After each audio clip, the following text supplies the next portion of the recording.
¿Ahí se está viendo? Sí. Sí, ahí se ve. Sí, bueno, disculpen que se ve así en crudo, pero no lo puedo hacer como presentación porque no los veo a ustedes, sino que tampoco me gusta no verlos, pero bueno, vamos a intentar. Bueno, estamos en una etapa que es la llamada del posmodernismo. Me interesaría, antes de ver qué es lo que dicen los autores, saber un poquito qué impresión tienen ustedes sobre el posmodernismo. ¿Sí? ¿Qué sería para ustedes el posmodernismo?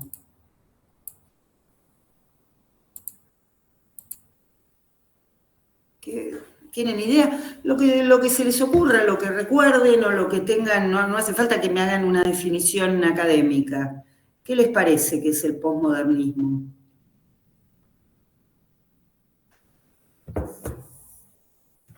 ¿Escucharon hablar del posmodernismo? ¿Sería como una sociedad más avanzada por su tecnología? Yo pienso en eso cuando dicen posmodernismo. Sí, es parte de eso, los mayores avances de la tecnología. ¿Qué más? ¿Algo más se les ocurre? Que es una etapa que empieza después de, digamos, el descubrimiento de Internet y todo lo que es tecnológico, ¿puede ser? Sí, está bien lo que decían recién respecto de la tecnología. Pero digamos, nosotros que vivimos en una sociedad bastante desarrollada tecnológicamente, porque la definición de posmodernismo básicamente es para las culturas con más desarrollo tecnológico, no cerraría en culturas más primitivas o menos avanzadas en ese sentido, ¿sí? No quiere decir que sean más avanzadas en todos los sentidos, pero tomando en cuenta la nuestra. Sí, perdón, ¿alguien dijo algo? Bueno, tomando en cuenta nuestra cultura, ¿cómo vivimos? ¿Cómo, por ejemplo, cómo es nuestra relación con el resto de la sociedad? Nos vinculamos, por ejemplo, si ustedes comparan, la mayoría de ustedes son muy jóvenes, el mundo que sus padres o sus abuelos les comentan en que vivían y el mundo como es ahora. ¿Qué diferencias notan? ¿Qué cosas les parece que se destacan?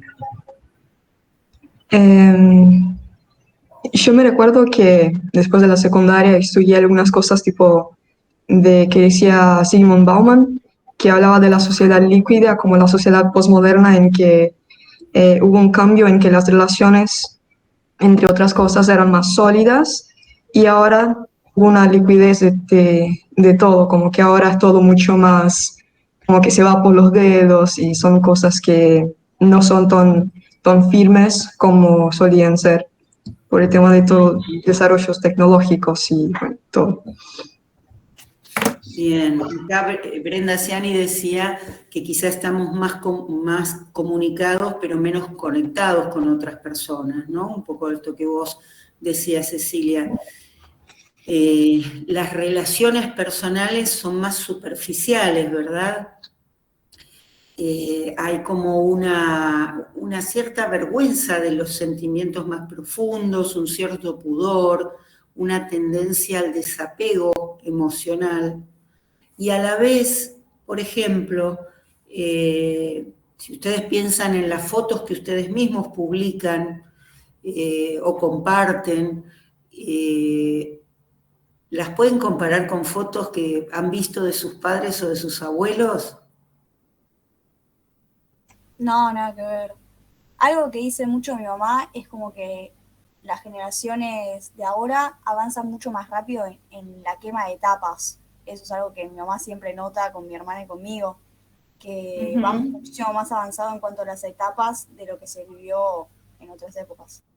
En otras épocas, es verdad. Ahora, cuando vos decís mucho más avanzado en las etapas, ¿nos referimos a todos los aspectos de esas etapas? Por ejemplo, ¿es más rápido el conseguir trabajo? ¿Es más rápido el tornarse independiente? ¿O es más rápido por ahí el aprender a vincularse con otras personas o el desarrollarse sexualmente, en la actividad sexual, quiero decir? ¿Qué les parece? Yo personalmente creo que también hay un montón de cosas que se hicieron más lentas. Ponerle el típico ejemplo que siempre me da mi abuela es, yo a los 16 ya estaba casada y yo con 20 capaz ni a palos pienso en casarme o en esas cosas que antes eso sí era mucho más rápido. O sea, como que hay algunas cosas que capaz sí quemamos etapas, como decía Agustina, pero hay otras cosas que no se hacen como se hacían antes. O sea, mismo también por un hecho de la comunicación, de la confianza. O sea, en otras épocas el celular no existía y si alguien te decía a las 10 en un lado, o sea, tenías que confiar en que a las 10 esa persona esté en ese lugar. Y ahora es como tranquilamente 9:50 te pueden decir, che, no voy. Claro. Por otro lado, pensaba la vida sexual tendía a empezar mucho más tardíamente también, pero como vos decís, la gente se casaba más joven, en parte porque también estaba mal visto tener vida sexual antes del matrimonio, más allá de que eso existiera, ¿sí? Entonces, por ahí ese era un incentivo para el matrimonio muchas veces, además de la tradición, porque como vos decís, en la época de tu abuela seguramente era todos, digamos, no seguramente, la gente se casaba toda más joven, ¿no es cierto?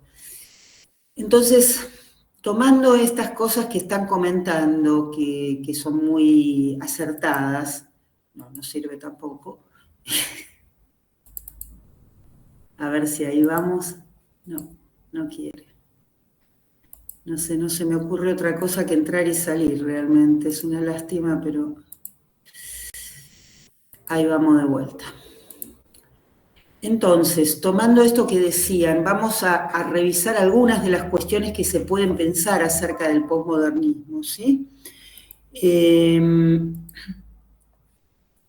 Por un lado, una de las cosas que antes sucedía es que la gente tenía como ligazones sociales mucho más importantes. La gente formaba parte de clubes, formaba parte de asociaciones, se relacionaba con los vecinos. Había una cantidad de lazos sociales mucho más fuertes y perdurables de los que hay ahora. Y en esta pérdida de soportes sociales y de vínculos sociales significativos se tiende al individualismo. Es uno de los elementos como centrales del posmodernismo, esa lógica individualista, ya que no podemos confiar en que el mundo avance en forma pareja, que todas las sociedades vayan hacia una mejor forma de vida. Lo que podemos tratar es de estar mejor nosotros, ¿sí? Y esto, si bien es lógico y tiene razonabilidad, lleva a que básicamente la gente se centre más en su propia vida, en sus propios deseos, en su propio placer, y toma como valor moral el derecho a realizarse. En algún punto lo que tiene que ver con las tradiciones, con la historia, pierde importancia. Es muy común hoy en día ver esto: el pasado ya pasó, el futuro no existe, el tema es hoy.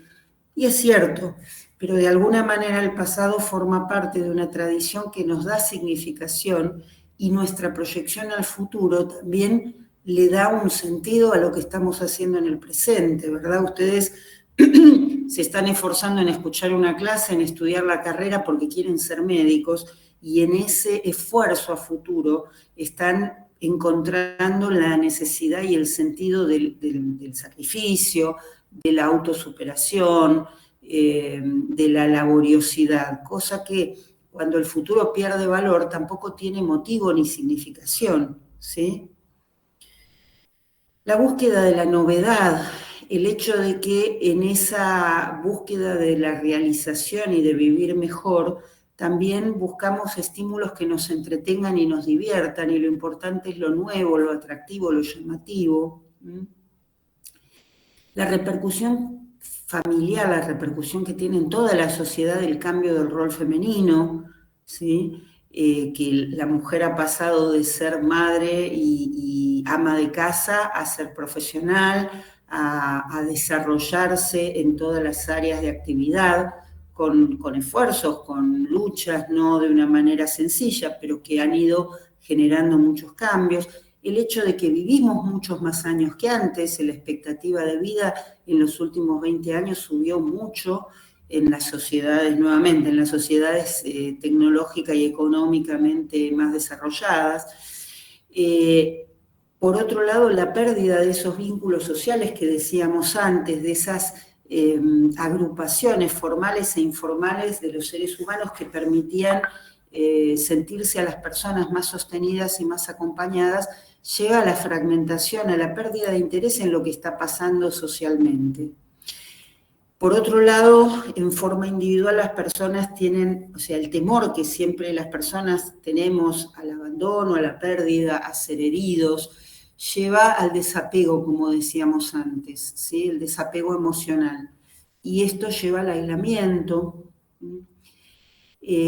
Nosotros vemos que, como decía la compañera, por ahí nos comunicamos más y nos conectamos menos. Esa tendencia a esconder nuestros sentimientos contrasta con lo que exhibimos en las redes, ¿no? La emocionalidad superficial, estamos contentos, la estamos pasando genial, y el consumo, lo que comemos, lo que tomamos, cómo nos vestimos, dónde estamos, etcétera, ¿no? Porque el consumo también en una sociedad que ha pasado de ser una sociedad productiva desde el punto de vista económico, pasa a ser una sociedad de consumo. Y la presión para el consumo es muy fuerte a través de la publicidad. De alguna manera las personas sienten que si consumen valen, ¿no? Es un instrumento de jerarquía social, y muchas veces uno escucha a la gente decir compré esto, compré lo otro, me salió tanto, etcétera, cuando antes quizá la gente era mucho más pudorosa de contar lo que gastaba, a veces por desconfianza, a veces por temor a la envidia o por lo que fuera. Hoy en día la gente necesita, no todos por supuesto, pero hay como una tendencia a mostrar lo que se tiene y lo que se adquirió, porque eso es un índice de valor. La invasión de la publicidad. Cuando yo era chica, uno miraba un programa y veía el programa. Hoy en día uno ve un programa y ve publicidad de un montón de cosas dentro del programa, por ejemplo. Ese es un pequeño ejemplo de cómo la publicidad fue invadiendo distintos espacios, públicos y privados también. Cualquier aplicación que usemos, si es gratuita, seguramente nos va a saltar una publicidad o muchas publicidades, ¿no es cierto?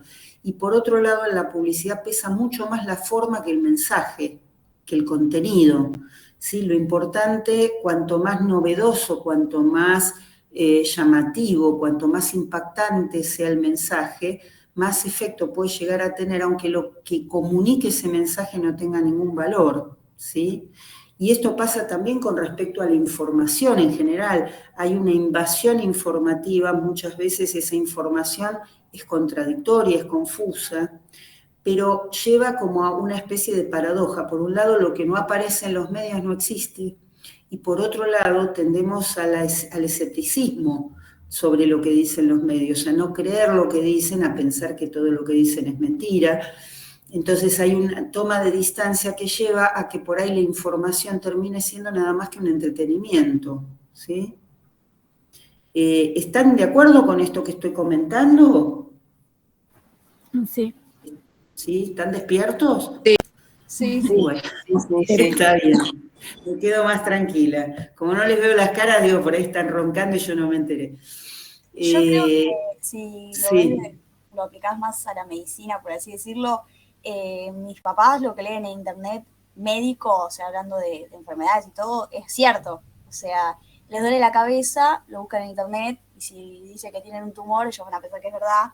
Y yo les digo, no, mira, hay mucha gente que pone cosas falsas, una cosa que la otra. Pero nosotros, mis amigos, mi generación tiende más a no creer todo eso. Mientras que otras generaciones sí, como que sí o sí tiene que ser cierto. Claro, está bien lo que vos decís, también tiene que ver, ¿sí? Perdón, no, lo que yo quería Sí. decir es que antes como que se le daba más valor a lo escrito, digamos, a lo que estaba en la imprenta, digamos, antiguamente. Como que uno cuando leía un libro le daba fe o credibilidad, y a mí me pasa, por ejemplo, bueno, yo tengo 42, ¿no? Y de repente, cuando yo en su momento estudiaba y demás también, es como que le daba fe total. Y a veces hablando con otros decía, no, pero pará, no porque esté escrito, o sea, como sacate ese chip. Y es cierto, hoy día que está todo mucho más virtualizado, es otra cosa, y también hay que cambiar un poquito la óptica, ¿no? A mí en lo personal, por ejemplo, me cuesta estudiar hoy de un PDF, yo estudio del libro, soy como de esa camada, necesito el papel y la textura y el color y otra cosa.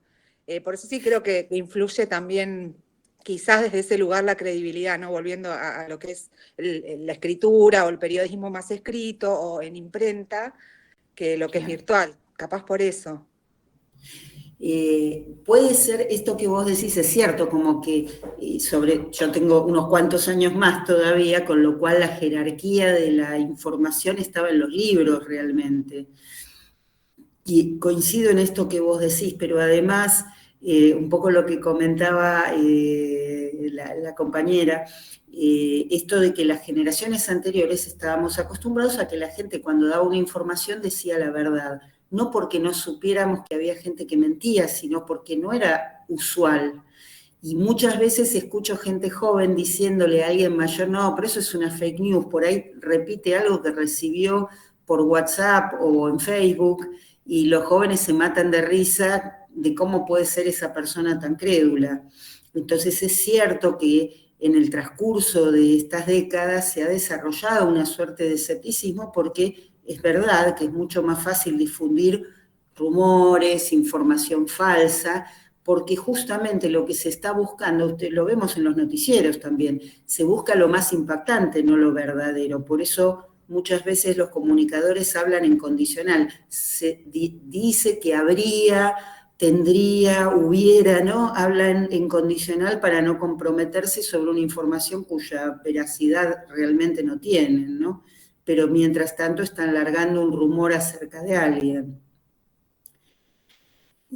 Por otro lado, el tema del cuerpo, que clarísimo, ¿no? Como el cuerpo se transforma como en un protagonista central, hacemos como culto a la juventud y la energía y la perfección del cuerpo, y en función de eso también está el valor de las personas, y hay como en este escepticismo también una pérdida de fe, ¿sí? Se cuestionan las grandes religiones, aparecen como elementos místicos también en la creencia general, y por otro lado se cuestiona el desarrollo científico, pero a la vez se idolatra la tecnología, y de hecho la falta de soporte social, la falta de creencias hace que enfrentar la vejez y enfrentar la muerte sea más difícil, porque tanto el soporte social, las redes sociales concretas, digo, no las redes sociales tecnológicas, hacen a una mayor fortaleza de las personas, nos brindan un respaldo para afrontar las dificultades y las ansiedades de la vida, ¿no es cierto? Entonces la pérdida de esas cuestiones nos deja más vulnerables frente a esas situaciones. Hay algo que les quería comentar acá, este señor que aparece muy, muy contento pintando huevos, es este que yo escribí ahí, Nicolás Tinbergen, que fue Premio Nobel de Medicina, es un etólogo, ¿saben lo que es un etólogo? Perdón, se te Perdón, Sí. quedó en la diapositiva 2. Sí, eso. Ah, quedó en la diapositiva 2, espera, vamos a salir. Ay, Dios. Profe, si Sí, en la 2, no sé. debería poder cambiar igual. No, lo que pasa es que yo estoy con la presentación, pero no se mueve, ¿no? No, nosotros no Bien. vemos la presentación, me parece. Al menos Ustedes yo no ven la presentación, yo no los veo ustedes, qué salame que soy. A ver si ahí se movió. Sí, ahí se movió. se mueve. Ahí se está moviendo, espera que me fui, quién sabe a dónde. Ah, acá. Ahora sí lo vemos, ¿no? Entonces, estamos viendo a Nicolás Tinbergen, que fue Premio Nobel de Medicina del año 73. Es un etólogo. ¿Saben lo que es un etólogo? No. Es alguien que estudia la conducta animal, ¿sí? Como el encantador de perros, pero en realidad más oficializado, más académico. En realidad la etología es una disciplina que tiene mucho tiempo de antigüedad, y este señor fue Premio Nobel de Medicina del año 73 con Lorenz, que es otro etólogo mundialmente famoso, y Karl von Frisch. Y lo que este señor describió fueron lo que se llaman estímulos supranormales. Eso que está pintando ahí, esos huevitos que está pintando ahí, él hizo unos huevos de mentira parecidos a los huevos que ponía un ave, no me acuerdo qué ave era esta, y los pintó con un color verde más llamativo y eran un poco más grandes y demás, y se dio cuenta de que el ave elegía empollar estos huevos de mentira antes que los huevos de verdad, ¿sí? Hizo lo mismo con otros tipos de especies animales en las cuales vio que determinados estímulos condicionaban conductas importantes, sobre todo relacionadas con la reproducción y la cría, y que si él brindaba un estímulo que superaba en interés y en atracción a ese otro estímulo, al cual el animal estaba condicionado a responder fisiológicamente, el animal elegía el estímulo falso. Por ejemplo, una cosa que hace el tero vieron que pone los huevos para que los empolle otro pájaro, ¿sí? Y justamente pone huevos más grandes y de colores más atractivos. Entonces, lo que este señor Tinbergen describió fue que estímulos supranormales son aquellos que superan en atracción a estímulos para los cuales estamos condicionados, ¿sí? Y que eso hace que tengamos una conducta, digamos, a los animales les podemos proporcionar estímulos supranormales, pero los seres humanos nos fabricamos nuestros propios estímulos supranormales. ¿Saben cuáles son, por ejemplo, estímulos supranormales?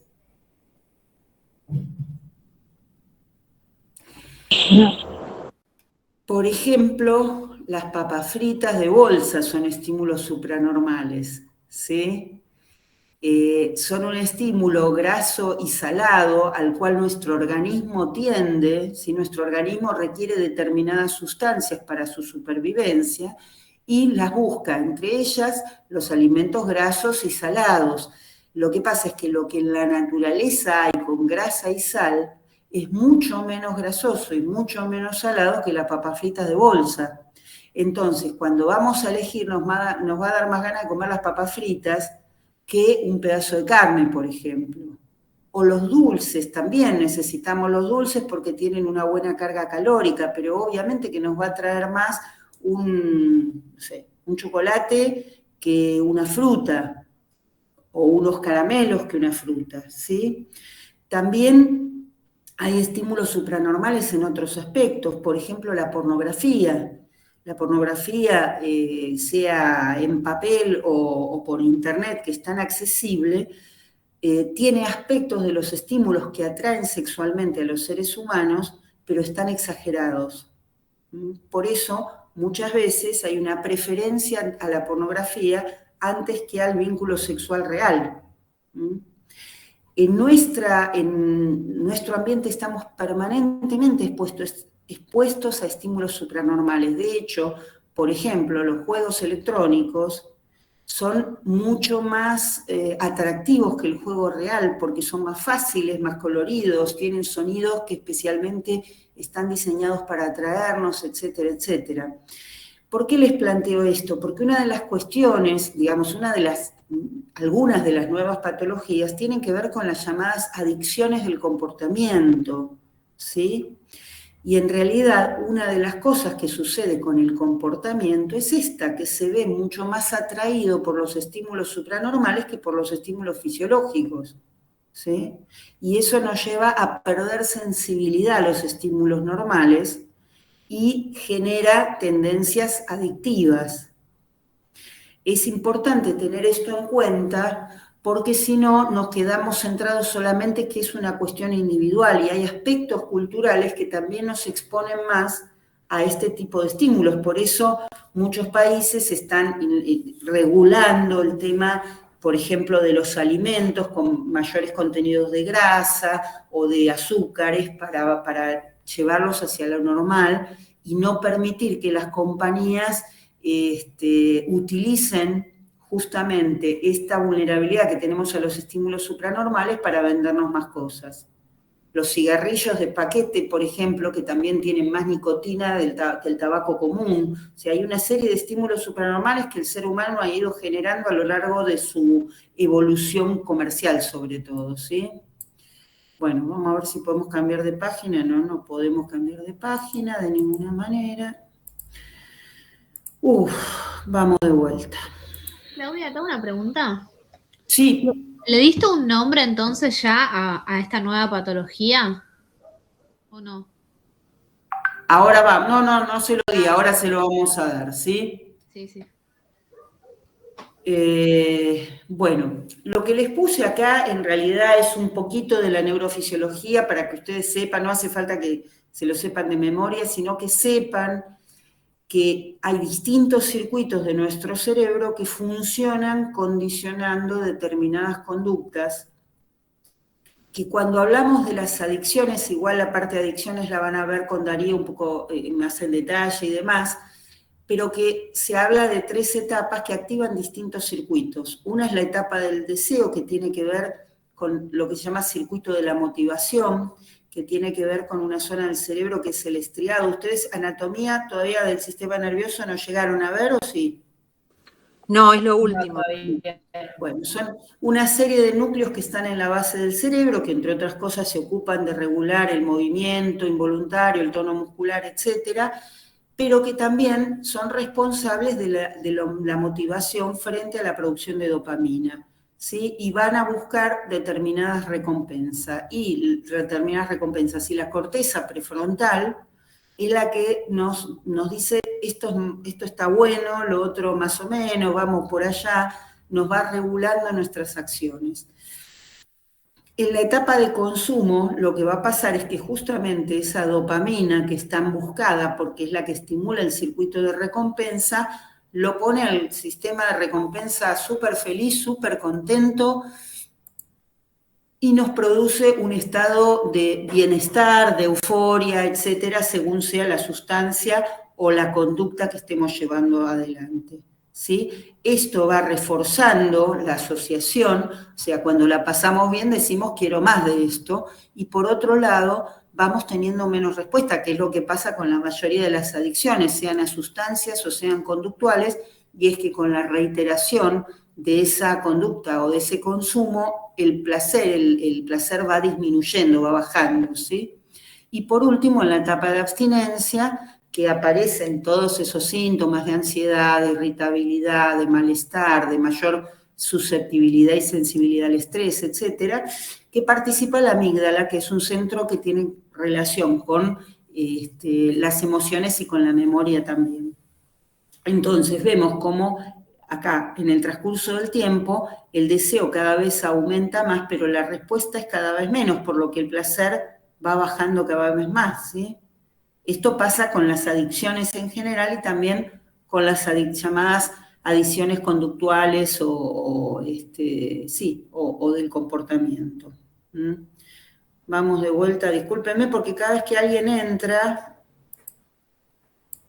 me paraliza la presentación, así que tengo que volver a entrar otra vez. Ahí vamos. Bueno. Entonces, tenemos que tener en cuenta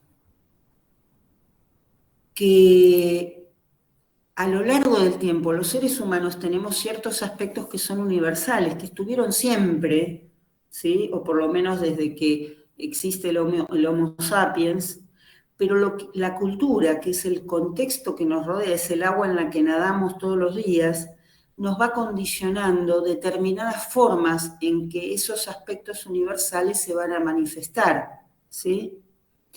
Entonces, van a tomar estas patologías la forma de la época en muchos casos, ¿sí? Y justamente esto tiene que ver, por eso les decía antes, las nuevas patologías, entre comillas, porque en parte son nuevas, en parte son nuevas formas de manifestar cosas viejas, ¿sí?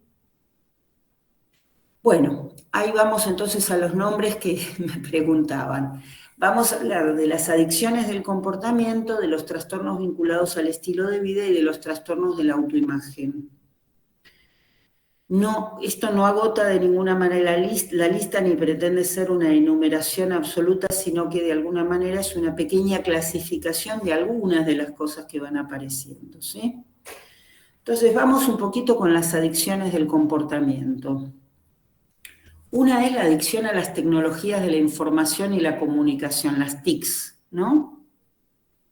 En realidad, en las últimas décadas, a raíz justamente del incremento y del desarrollo impresionante que ha tenido la tecnología, ¿sí? No solo yo que soy vieja y hablaba desde el teléfono público de la esquina, sino pensando en el primer celular que tuve y viendo el celular que tengo ahora, es impresionante el desarrollo que ha tenido el tema. Entonces, obviamente que se han generado una serie, chicos, después yo si quieren, en realidad el material que les doy tiene esto, pero les paso el PPT si quieren, o escriban como les sea más cómodo, ¿no?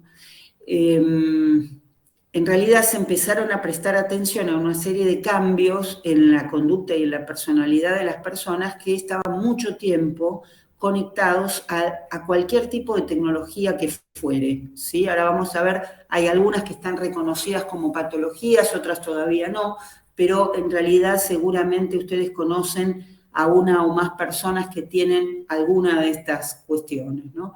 Entonces, bueno, en 1998, fíjense hace cuántos años, este doctor Young hizo una enumeración de algunas de las pautas que son muy parecidas a las pautas de dependencia de drogas, ¿sí? Que es el tiempo durante el cual se puede estar conectado, que es muy extenso, que puede llevar a deprivarse de sueño, a dormir menos o también a quitarle tiempo a otras actividades importantes, el estudio, el trabajo, la alimentación, las relaciones familiares, que alguien le proteste y le diga, para un poco, estás todo el tiempo con el celular, con los jueguitos, etcétera, etcétera. Que la persona misma se dé cuenta que está pendiente, que está pensando en ello, que por ahí intenta estar menos tiempo y no lo puede lograr, que si la conexión no anda bien, está lenta, se pone histérico. Muchas veces he escuchado comentarios, quejas de padres que comentan que sus hijos adolescentes, por ejemplo, durante la noche los escuchan gritar o golpear algo porque se cortó internet o porque el juego no carga o por lo que fuere, ¿sí? Mentir sobre el tiempo que se está conectado, como pasa muchísimo en las adicciones, engañan y nos engañan, o sea, engañan a los demás y se engañan a sí mismos. El aislamiento social, la baja del rendimiento y la sensación de bienestar y euforia frente a la pantalla, ¿sí? Que son bastante obvias y ¿cómo se dice? Previsibles. Entonces tenemos, en relación a las adicciones del comportamiento, la adicción a los videojuegos. La Organización Mundial de la Salud la reconoce como una patología desde 2018 en el CIE 11. El CIE es un manual de clasificación que tiene la Organización Mundial de la Salud, que es la clasificación internacional de enfermedades, lesiones y causas de muerte, que se renueva cada tantos años. La última fue en el 18 y es el CIE 11, ¿no? La clasificación internacional de número 11, y que incluye la adicción a los videojuegos como patología en el área de enfermedades nerviosas y mentales. Los smartphones, algunas de las cosas descritas en relación a los smartphones, uno es la nomofobia. Si escucharon hablar de la nomofobia, del anxiety, ¿no? Nomofobia es un término en inglés, no mobile phone phobia, o sea, la fobia a no tener el teléfono, que en realidad aparece como, por ejemplo, mucha ansiedad cuando la gente sale a la calle y se olvida el teléfono, o se queda sin batería, o está cada vez pasa menos, pero está en algún lugar que no tiene cobertura, ¿sí? Aparece una sensación de ansiedad, de tensión, de inquietud. El anxiety, que es el sonido fantasma, la llamada fantasma, que seguramente, si no todos, muchos de ustedes lo han experimentado, es creer que llama al teléfono cuando en realidad no está llamando, o creer que vibra cuando no está vibrando, ¿sí? ¿Les suena? ¿Les pasó? Sí. Sí, re. Pasa, ¿no? Sí.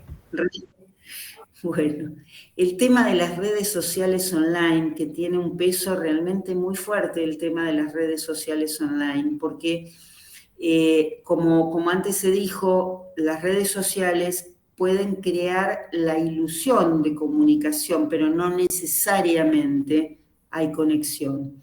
Entonces, en muchas personas que tienen dificultades en las relaciones, las redes sociales le permiten generar alguna sensación de contacto con el mundo, pero no lo obligan a desarrollar recursos que le permitan encontrarse con otras personas en forma concreta.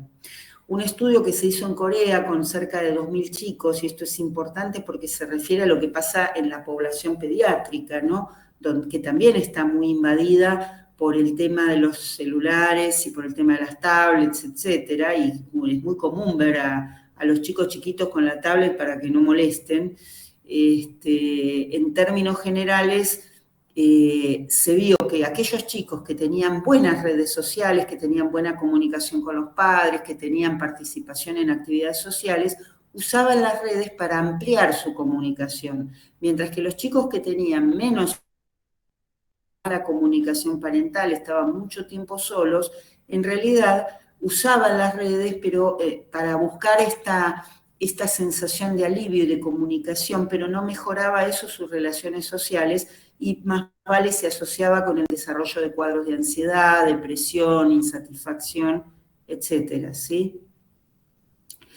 El FOMO, el Fear of Missing Out, tiene que ver, por ejemplo, con Facebook, etcétera, donde la persona está viendo que otros la pasan fantástico y tiene temor de que por no estar conectado permanentemente se pierda de algo lindo, se pierda una reunión, se pierda un encuentro, se pierda una fiesta, ¿sí? Ahora con la pandemia no tenemos ni muchas reuniones, encuentros o fiestas, pero en términos generales y fuera de pandemia esto suele ser así.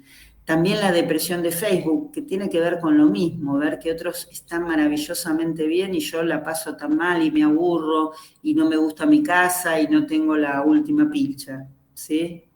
La apnea de WhatsApp, esto de un nivel de atención y de tensión tan vinculado a estar viendo qué es lo que pasa con WhatsApp, quién puso, quién no puso, qué responden, si yo subí algo que me dicen, o el síndrome de Google, que es esto de buscar todo, cualquier cosa que se habla, que se dice, etcétera, hay que buscarla, o la cibercondría, que es la que comentaba la compañera hace un ratito, esto de que tengo algún síntoma, voy y lo busco en internet y ya tengo una enfermedad muy grave. Sí tengan en cuenta, y más dentro de unos años, cuando ustedes estén recibidos, los pacientes buscan, la mayoría de los pacientes buscan internet, y me parece que tiene todo el derecho de hacerlo, pues si tiene acceso a la información, ¿por qué no usarla? Recomienden páginas confiables. Una página confiable es Medline, ¿sí? Es una página de difusión pública que está en castellano y que explica las cosas muy bien, sin minimizarlas, pero tampoco sin dramatizarlas, ¿sí? ¿Cómo es el nombre de la página? Medline. Ah, ok, gracias. ¿Sí? No, por favor. Es de la Agencia de Enfermedades de Estados Unidos, pero la verdad que es una página, está muy piola, es muy sencilla, es muy clara, etc. Bueno, las compras compulsivas, también obviamente que es una adicción conductual, la compra compulsiva, clarísimo, la sensación de placer y bienestar que produce de forma inmediata, lo fugaz que es esa sensación pasa muy rápidamente y rápidamente hay la necesidad de volver a comprar. Y esto se ve hasta en los chicos muy chiquitos, ¿sí? Es muy importante tenerlo en cuenta porque además hay una presión tan grande de la publicidad y de los medios para el consumo que hasta para los adultos es difícil resistirla. El consumo de pornografía, la compulsividad a las relaciones paralelas, a las compras online, a las apuestas, y el tema del control que también, si bien la celotipia es una patología descrita hace mucho tiempo, tanto como problemática sindrómica, digamos, como psicosis, bueno, cuando directamente hay una ideación delirante en cuanto a los celos, pero que en sí provoca mucho sufrimiento a la persona y a la pareja, y que se ha desarrollado toda esta cosa compulsiva de controlar las redes, cuándo se conecta, cuándo no, quién le puso un like, quién le puso un comentario. Esto es súper común en los pacientes y realmente genera mucho, mucho malestar. Incluso gente que dice, yo sé que está mal, no lo quiero mirar, pero al final termino mirando. Es muy típico el incremento de tensión que se acaba cuando la persona lleva a cabo esta compulsión al control, a mirar o a cualquiera de estas otras cuestiones compulsivas, ¿sí? ¿Está claro hasta ahí? ¿Alguna duda o pregunta? Clarísimo. O comentarios, si quieren comentar algo, comenten tranquilos. ¿sí? Yo me acuerdo que había visto en internet un chico que anotaba, tenía una lista de todos sus amigos y anotaba qué amigo le publicaba una foto en su cumpleaños, cómo le decían feliz cumpleaños. Uno, no sé, lo comentaba solo por WhatsApp, otro le subía una foto y tenía registro de todo, tipo de manera virtual, cómo sus amigos le decían feliz cumpleaños y era como si fuese una competencia entre amigos. Era un amigómetro. Claro, era quién se tomaba más tiempo para en las redes sociales decirle feliz cumpleaños. Si solo le mandaba un mensaje o si publicaba una foto ahí le mandaba el mensaje. O sea, tenía un registro de todos los años de todos sus amigos. Sí, yo pensaba, de alguna manera siempre, aún inconscientemente, por ahí medimos de qué forma otras personas nos manifiestan su afecto, pero qué cosa de una forma tan concreta, ¿no? Es un poco mucho. Yo creo, escuchando todo lo que dijiste y lo que planteaste al principio, es que en realidad es otra forma de manifestar cosas que siempre ocurrieron, porque esto de los celos, por ejemplo, de controlar quién me regala algo y quién no, por ahí, siempre existió, pero ahora la tecnología es como que te lo hace más fácil. Pero creo que son con todo lo que estoy leyendo y escuchándote, son todas conductas humanas de siempre, me da la sensación. No son nuevas, claro. Acá Cecilia Piñero Ruiz recomienda el dilema social en Netflix y no llegué a leer, espera que no llegué a leer lo último. El dilema social que habla exactamente eso con una crítica muy genial. The Social Dilemma, bueno, vamos a tenerlo en cuenta. Acá Brenda hablaba del Instagram como adicción, claro, que dejar de, está bien, la ley del etiquetado, dice ahora María Agustina. Claro, el tema, uno de los desafíos, ¿Qué? No, que decía que, por ejemplo, Instagram, con el micrófono, uno que lo tiene activado te está escuchando, y si entras en la lupita te aparecen los videos de todo lo que te interesa, ni que te querías comprar algo y te aparece, o sea... Sí, puedes pasarte todo el día mirando ahí. Eso es una persecución, lo de la publicidad, en todo sentido es una persecución, o sea, parece que te están escuchando siempre, ¿no? Pero es verdad. De hecho están mirando qué haces y te están mandando publicidad vinculada a lo que haces, esta cosa que es invasiva realmente. Hay veces que yo hablo de temas, o sea, no lo escribí en ningún lado, no lo puse en ningún lado, solamente hablé en mi casa y veo que me llegan propagandas. Digo, ¿qué está pasando? ¿Qué es esto? ¿Tendré que tener el teléfono apagado? No sé muy bien. Y no es la primera vez que escucho esto que vos me decís. No, de hecho hay un Esto de las aplicaciones. El CEO de Amazon, Jeff Bezos, el dueño, sabe antes que tú misma estés embarazada, él ya lo sabe, por el comportamiento conductual que tienes en el teléfono, y él te comienza a poner publicidad de embarazo, y a veces estás embarazada. Los permisos de las aplicaciones, explícitamente Instagram, te pide inconscientemente en todo el permiso que uno acepta para crearse una cuenta, el permiso al micrófono, en este caso en un celular, y es realmente cierto que tienen cierta escucha en cuanto a las publicidades y esas cosas. Sí, lo que pasa es que vos pensás que el permiso lo das para vos publicar algo, ¿no? Que te están escuchando. Sí, lo de los permisos siempre lo miro, pero... No, pero, no sé, pero yo lo que dice Matías, si uno empieza Pasa a que si mirar no le bien, das el permiso no te puedes crear una cuenta, entonces es claro, como sí, tal cual, muy contradictorio. claro, ahora empezar, yo vi, no sé si es ahora o yo lo vi ahora, esto de que cuando te preguntan de las cookies te da la opción de reformular cuáles cookies permitís y cuáles no. Pero antes te aparecía, era o sí o no, si no las aceptabas, como dice Matías, no podías crearte la cuenta. Y en Hace verdad es un poco tema. Facebook tuvo un juicio muy importante sobre eso y bueno, creo como que lo perdió y ahí reformularon algunas configuraciones, pero bueno, ya ahí más de eso es solo leer información, que no sabemos si es cierto o no, pero bueno.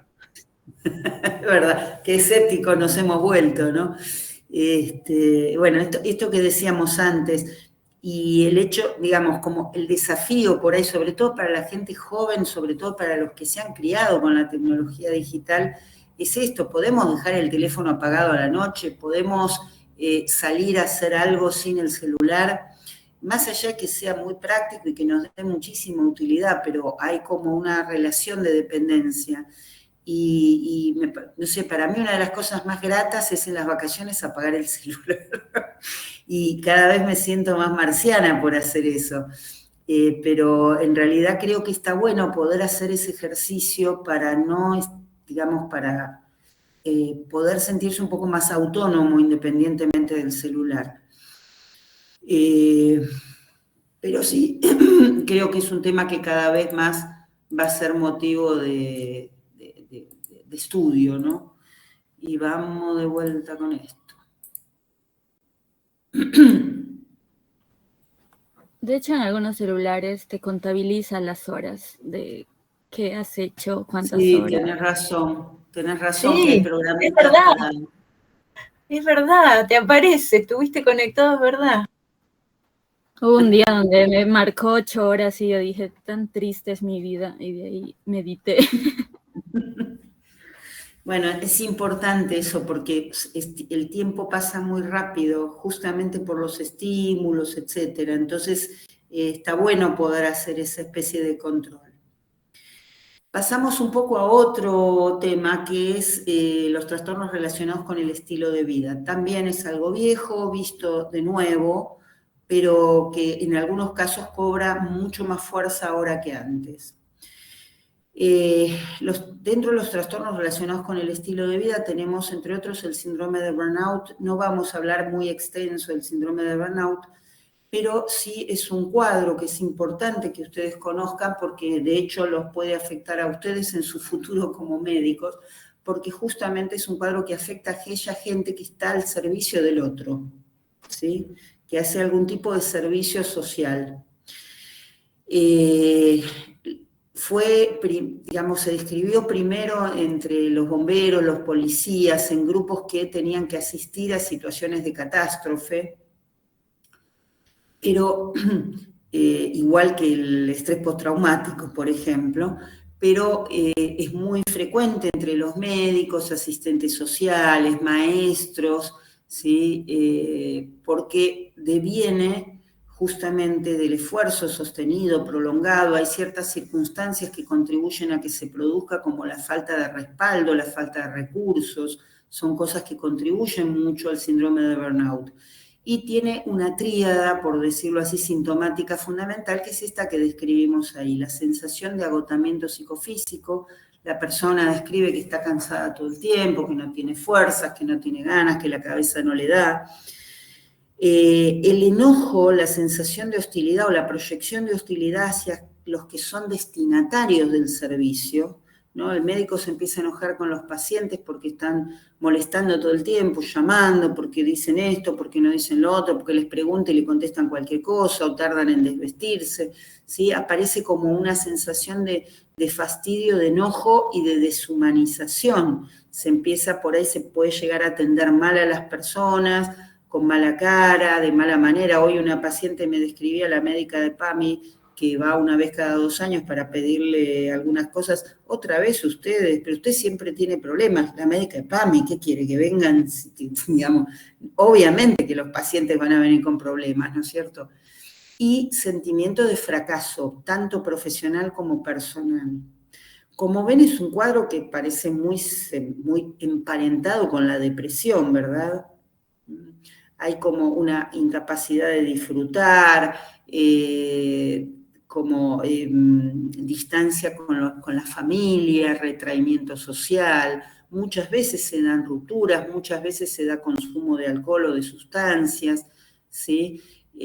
Todas cosas que lógicamente pueden pasar en el contexto de un estado así.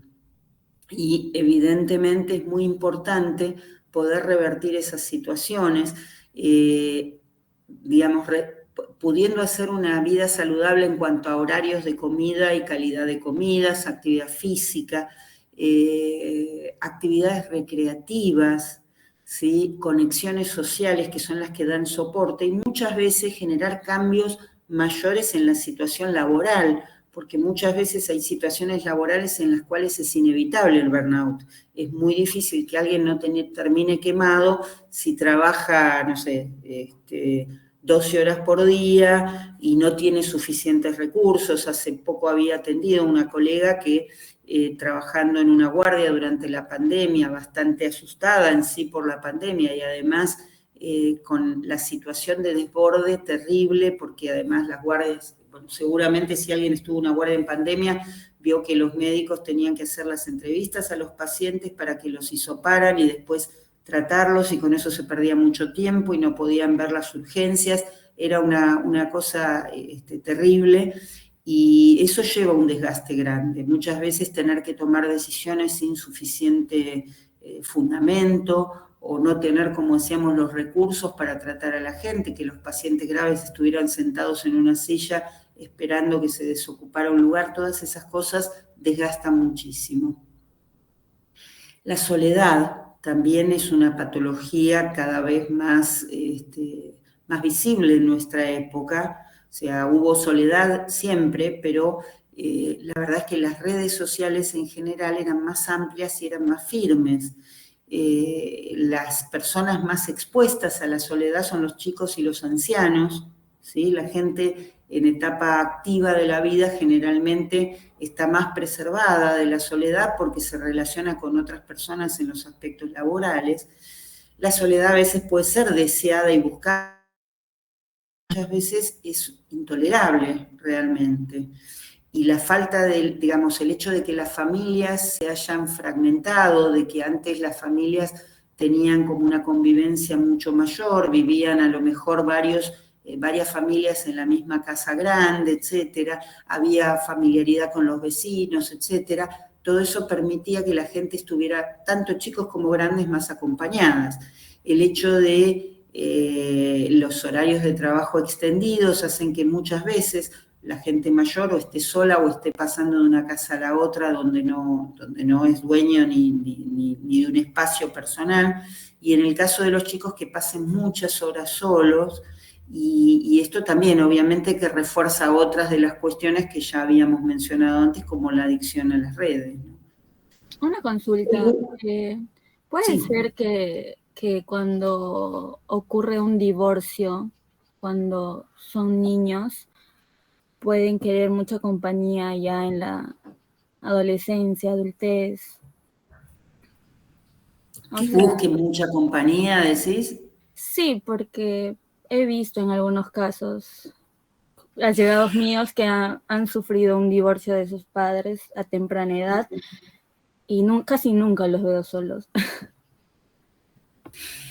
Mira, puede ser. Lo que pasa que por ahí si uno dice un divorcio, quizá hay como aspectos, detalles que son importantes. El grado de conflictividad del divorcio, la relación con cómo continúa la relación con esos padres después del divorcio, el grado de estabilidad en la vida del niño. Hay un montón de cuestiones que van a hacer que ese divorcio tenga mayor o menor impacto. O sea, siempre va a impactar, pero cuando los vínculos no son tan conflictivos, cuando hay una buena comunicación, cuando hay una razonable coincidencia en cuestiones que hacen al cuidado del niño, cuando se ocupan del niño, etcétera, las consecuencias por ahí no son tan severas. pero puede ser que en otros casos sí, porque muchas veces el divorcio es vivido como un abandono o es un abandono real, entonces puede ser que reactivamente a eso haya como una búsqueda de acompañamiento permanente, sería razonable, ¿sí? Bueno, el bullying, que es el acoso escolar, y el mobbing, que es el acoso laboral, también son patologías que existen, más que patologías, son circunstancias patológicas que existen desde hace mucho tiempo, pero que, bueno, se han descrito en las últimas décadas, se les da más importancia, posiblemente no toda la que se debería. Son estas situaciones de violencia y de desigualdad donde todavía la sociedad no ha encontrado demasiadas alternativas de resolución. En el caso de los niños, sobre todo, pues están mucho más indefensos. Muchas veces uno escucha de niños o de adultos, de niños, o mejor dicho, de adultos que en la infancia estuvieron expuestos a situaciones de bullying, y es un gran sufrimiento que sigue a través del tiempo, a través de los años, ¿sí? Persiguiendo y mortificando mucho a la persona. Y finalmente los trastornos relacionados con la imagen corporal también son muy conocidos. En realidad todos tienen relación, sobre todo, digamos, yo les puse ahí trastorno dismórfico, que el trastorno dismórfico es un cuadro por el cual hay un malestar excesivo o injustificado por alguna presunta o real alteración física. Les digo presunto o real porque puede ser que la alteración no exista, o puede ser que exista, pero la persona tiene mucho más malestar en función de esa alteración de lo que debería ser, ¿sí? Entonces, el trastorno dismórfico engloba una serie de cuestiones, pero, por ejemplo, en el caso de, por ejemplo, la anorexia nerviosa, donde la persona se ve gorda aunque no lo esté, se lo clasifica directamente como un trastorno de la conducta alimentaria, aunque tiene un aspecto de dismorfia, porque la persona está imaginando una obesidad que no existe, ¿sí? Pero básicamente son todos trastornos relacionados con la imagen corporal. En el caso de los trastornos dismórficos, bueno, una de las cosas que vemos muchísimo es el tema del aumento de las cirugías plásticas, ¿sí? La búsqueda de modificar el cuerpo de acuerdo a una teórica imagen ideal, incluso abandonando o dejando aquellas cuestiones que a lo mejor son las que le dan identidad a la persona, y vemos caras todas iguales, ¿sí? Todas las señoras de mi edad tienen una frente que no se arruga, que te parece planchada con una plancha industrial por el Botox, labios un poquito más gruesos, la boca más ancha por los estiramientos. Hay como, claro, hay toda una serie de características, y en las chicas jóvenes es terrible porque además, digamos, hay por ahí intervenciones que no tienen necesidad. Por eso el tema es riesgoso, sobre todo cuando no hay una precaución de ver qué es lo que está psicológicamente detrás de la necesidad de provocar un cambio. Y en el caso de los trastornos dismórficos, uno ve personas que han tenido múltiples cirugías y que siguen disconformes, que terminaron con una y van a empezar por otra, ¿no? Ustedes ven, es terrible, porque seguramente lo vieron, ese programa Botched, que son dos cirujanos plásticos en Estados Unidos que muestran los casos que operan, Sí. bueno, y que realmente muchos de los pacientes que van a verlos por lo menos tienen un trastorno dismórfico y generalmente una cantidad de patologías comórbidas más, ¿no es cierto? Y van a seguir operándose y operándose, y uno ve gente que tiene 20 y tantas cirugías, es terrible. Acá Agustina dice, en este caso se podría aplicar la prevención cuaternaria, indudablemente que sí. Si bien la cirugía plástica uno no lo consideraría dentro de un procedimiento terapéutico, porque en realidad es una cirugía que busca corregir algo que a la persona no le gusta, pero que no necesariamente es disfuncional. Prevención cuaternaria sería ver si realmente se justifica, porque alguien que tiene un trastorno dismórfico eso no se va a resolver en la mayoría de los casos solamente corrigiendo ese trastorno. Lo más probable es que o persista la sensación de que eso está mal o aparezca otro. La vigorexia, ¿lo conocen? Sí, seguramente se habla mucho más ahora de la vigorexia. Estas personas que empiezan también con una preocupación por la falta de musculatura, por la falta de desarrollo corporal, por supuesto es más en hombres, pero también se ve en mujeres, y que empiezan a desarrollar una cantidad de actividad física destinada a desarrollar sus músculos, a hacer dietas hipercalóricas, sin grasas, hiperproteicas, que son dietas perjudiciales. Esa preocupación va incrementando, a pesar del desarrollo muscular, siguen sintiéndose mal con su cuerpo, siguen sintiéndose incómodos, generalmente se esconden, no es el típico patobica o como se le diga ahora que está mostrando los músculos, sino que tienden a esconderse porque se sienten mal con su cuerpo a pesar de que estén muy desarrollados. Terminan tomando anabólicos y muchas veces terminan con patologías derivadas de esas dietas y de esos anabólicos, desde accidentes cerebro-cardiovasculares, hígado-brazo, disfunción renal o insuficiencia renal crónica, episodios psicóticos breves que también son más vulnerables por el uso de anabólicos. O sea, una cantidad de patologías que pueden darse en estos pacientes, además del sufrimiento que tienen crónicamente porque no se sienten cómodos y bien con su cuerpo. Y después tenemos los sí famosos trastornos de la conducta alimentaria, la anorexia nerviosa, la bulimia nerviosa, el trastorno por atracones, la ortorexia. No vamos a parar en cada uno, que son materia de psicopatología, pero simplemente les digo, la ortorexia tiene que ver con lo que se llamó los adictos a la comida sana. ¿Sí? Si bien hay toda una corriente relativa a alimentarse sanamente,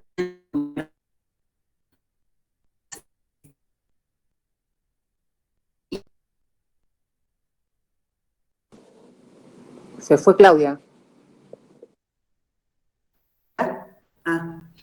¿Qué había sido, Claudia? Ahí volvió. Me fui ahora. ¿Me escuchan? Se corta un poco. Ortorexia, hasta ahí llegaste. Empezaste a hablar de ortorexia y se cortó.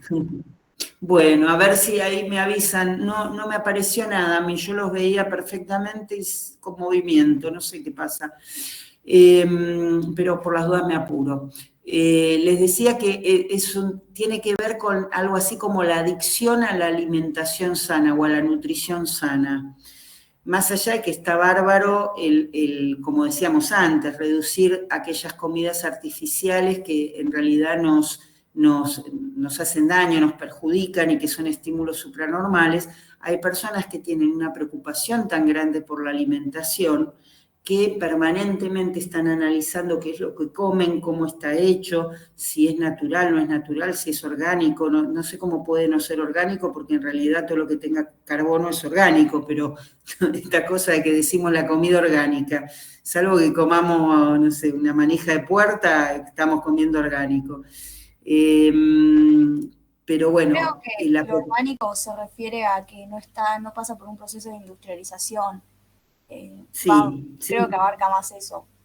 Tenés razón, lo que pasa es que es un término que medio me parece poco preciso, me parece un poco engañoso, como cuando dicen sin colesterol y es un producto vegetal, y los productos vegetales no tienen colesterol porque el colesterol es de origen animal.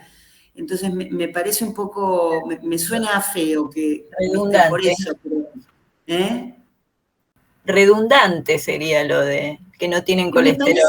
Me parece que más bien engañoso, porque te hace suponer que si vos comes eso no te va a subir el colesterol, y sí te puede subir el colesterol. Por eso pero está bien lo que decís, María Agustina, es verdad, a eso se refiere que sea orgánico, ¿no? Entonces, bueno, estas personas tienen tanta preocupación por ese tema que muchas veces si comen algo que no está debidamente probado y aprobado sienten culpa, sienten malestar. Entonces genera, como cualquier patología, sufrimiento o disfuncionalidad, ¿sí? Y el tema de la obesidad, que es epidémico en los países más desarrollados más aún, y en los países que tienen más preferencia hacia la comida rápida, más todavía, ¿no es cierto? Es curioso porque por ahí hay países, qué sé yo, uno ve que tienen, según el tipo de alimentación, algunos países europeos no tienen por ahí tanta obesidad porque la alimentación es más natural, a pesar de que sean sociedades más desarrolladas, o porque por el tipo de geografía la gente camina más y se mueve más. Pero bueno, en el tema de la obesidad es importante tener en cuenta esto de lo social, porque una de las cosas, digamos, generalmente cuando pensamos en la obesidad pensamos en que la persona no tiene la voluntad, no tiene la facilidad, lo que fuera, para cuidarse, y tenemos que tomar en cuenta este aspecto adictivo que puede tener la comida, con ese circuito que antes describíamos, y el ofrecimiento social de alimentos permanentemente que son estímulos supranaturales, ¿sí? Entonces, es una parte de lo que hay que tomar en cuenta cuando uno aborda el tema de la obesidad. Creo, nos terminamos ahora con la prevención o el abordaje. Bueno, la prevención primaria, revisando lo que ya sabemos de prevención, lo podemos pensar tanto desde el punto de vista social, donde las campañas de concientización con respecto a los consumos problemáticos, a las adicciones, etcétera, fomentar las redes sociales de soporte es fundamental. Las redes sociales nos sostienen y nos salvan de un montón de cosas.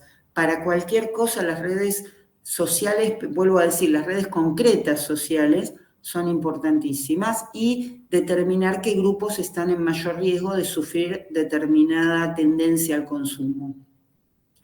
A nivel individual y familiar, los médicos tenemos una importancia grande para poder orientar a los padres y a las familias del mismo modo que los docentes. Es importante, es importante avisar a los padres los factores de riesgo. Ahora con el tema, el otro día yo escuchaba a un paciente que está en una situación económica muy buena, que le había comprado a su hijo puber la computadora gamer, el sillón gamer, los auriculares gamer, no sé, los zapatos gamer, y que, claro, el pobre trataba de darle a su hijo algo para entretenerse en la época de pandemia, pero sin tal vez tomar en cuenta que eso puede tener la contra de que también desarrolle una cosa adictiva. Entonces, esto de limitar los tiempos de acceso, de proporcionar otros tipos de actividades, etcétera, como forma de prevención, ¿no? La necesidad de que estén acompañados, porque como antes pasaba con la televisión, ahora es la tecnología la que funciona de niñera para los chicos, mientras los padres pueden hacer tranquilos otras cosas. Y la verdad es que por un lado los padres necesitan trabajar, necesitan hacer otras cosas efectivamente, pero también es importante acompañar en la tecnología a los chicos. Esto que decíamos, ¿no? A retrasar el contacto asiduo con la tecnología. Los chicos de 2 años, 3 años no tienen por qué tener tecnología, ¿sí? Entonces hay que retrasarla lo más posible y hay que limitar mucho los tiempos en los chicos más chicos. Pero además, no solo limitarlos en ellos, sino que limitar en los adultos también, porque de nada sirve que el chico no esté expuesto a la tablet o al celular si los padres están todo el tiempo con el celular, ¿sí? No tiene ningún sentido. ¿Qué pasa con prevención secundaria? El tratamiento y el diagnóstico, detectar los casos, estar alertas con eso, cuánto tiempo está conectado, cuánto tiempo usa el teléfono, lo que decías vos antes, estos programitas que te permiten ver la cantidad de horas o incluso cortar a determinada cantidad de horas el uso de las redes. Los tipos de terapia, la terapia cognitivo-conductual es la combinación de 2 abordajes. Uno es el cognitivo, que tiene que ver con trabajar con las creencias de la persona, cómo ve el tema de la adicción, qué es lo que cree al respecto, qué es lo que cree con respecto a sí mismo, modifica una serie de creencias negativas, de automatismos del pensamiento y de cosas que a la persona no le sirven, y no es un abordaje opinional de decir, no, mira, esto está mal, sino que trata de ver cómo la persona concibe esa situación y ayudarla a revisar los pensamientos que tienen relación a ello. Y lo conductual, que tiene que ver, digamos, las terapias conductuales podían tener que ver tanto con el castigo frente a una conducta como con el premio frente a la conducta opuesta. en general el castigo no se usa como tratamiento, lo que se trata es proporcionar a la persona herramientas para no ceder al impulso o a la compulsión a determinadas conductas, ¿sí? Por otro lado, el entrenamiento, tanto en habilidades sociales para permitirle a la persona relacionarse de otra manera con los demás, y en resolución de problemas para definir los problemas y ver cómo abordarlos y encontrar alternativas útiles. Y muchas veces el uso de fármacos, generalmente sobre todo antidepresivos, ansiolíticos, se usan fundamentalmente, no es lo único, pero en el tratamiento de este tipo de conductas. Y finalmente la prevención terciaria, que tiene que ver con rehabilitar lazos sociales, básicamente, y actividades reales o realistas en la sociedad, ¿sí? Bueno. ¿Algún comentario, duda, pregunta?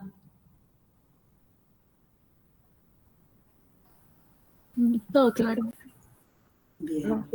Creo que yo recomendaría aún más el documental que dije de Social Dilemma de Netflix, porque habla como que puntualmente exactamente de eso. O sea, que nos plantea que tenemos que tener en cuenta que las herramientas sociales tipo de Google o Instagram o Facebook las usamos gratis, pero es un negocio multimillonario. Y, o sea, entonces, ¿qué es el producto? El producto somos nosotros, que estamos ahí eh, siendo vendidos para las empresas de publicidad y tienen un algoritmo todo pensado para que nosotros estemos siempre consumiendo eso y aquello y eso. O sea, en serio, vean The Social Dilemma porque yo me puse paranoica cuando lo vi. Creo que hice un detox social de redes sociales por lo menos 2 o 3 semanas y bueno, me sirvió un montón. Qué bueno, porque también eso sirve, o sea, es algo que sirve a nivel preventivo, está muy bien lo que vos decís. Y pensaba que muchas de las herramientas que usan para armar estos algoritmos de venta tienen que ver con desarrollos que se hicieron desde el área de la psicología social. ¿Se acuerdan cuando hablamos de Milgram y del experimento de obediencia a órdenes criminales? ¿Se acuerdan? Sí, Bueno. del docente con el niño que no aprendía, se equivocaba y lo castigaba. Sí, que no era un niño, era un adulto, pero sí, de eso se trataba. Bueno, ese es un desarrollo en psicología social, se los mencionaba porque si bien no tiene que ver con este tipo de conceptos, la psicología social ha desarrollado herramientas muy sofisticadas para predecir cómo nos vamos a comportar las personas frente a determinado estímulo social, ¿sí? Y en ese sentido hay un concepto que se llama vacunación, que lo había comentado el doctor Villena, que tiene que ver con tratar de anticiparnos a esas cosas para no ser tan vulnerables. Y esto es importante sobre todo en los chicos, porque la exposición a la publicidad y a todas esas cosas que ustedes comentan, tan precisamente perfiladas, los hace muy vulnerables a la influencia del estímulo publicitario, cualquiera sea la dirección que nos quiera orientar, sea que nos quiera orientar a comprar un producto, a comprar un candidato, a comprar una ideología, lo que sea. Y es importante ser conscientes de esto para poder tener una mirada crítica hacia esa expresión permanente de publicidad, ¿no? Bien de, ¿cómo se llamaba? Black Mirror. Bueno, si les parece, entonces terminamos la clase, tomamos 2 minutitos, vamos al baño, lo que fuera, y nos encontramos para empezar a trabajar en el tema de los prácticos. ¿Sí? Sí. Bueno. Bárbaro. Ok. ¿Qué son? ¿Son 14:21? ¿Les parece a las 14:30? De acuerdo. Dale. Perfecto. Bueno.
¿Qué? Tercer.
Hola gente, hola, hola. Hola. Hola. ¿Qué tal? Pensé que se habían ido todos.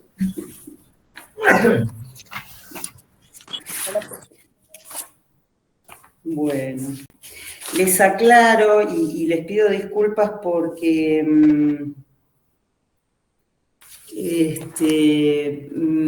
hemos cambiado nuevamente la cronología de las clases. Lo que pasa es que la gente viaja inesperadamente y sin pedirme permiso, así que tuvimos que reordenar un poquito. Así que bueno, igual las clases que se iban a dar Claudia, esta semana... no se escuchó lo que dijiste, se cortó.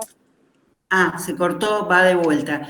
Les decía que disculpen por los cambios en el cronograma, ¿sí? Que la clase de esta semana y la semana que viene que estaban programadas se van a dar después, pero a veces por razones de fuerza mayor hay que reordenar un poquito.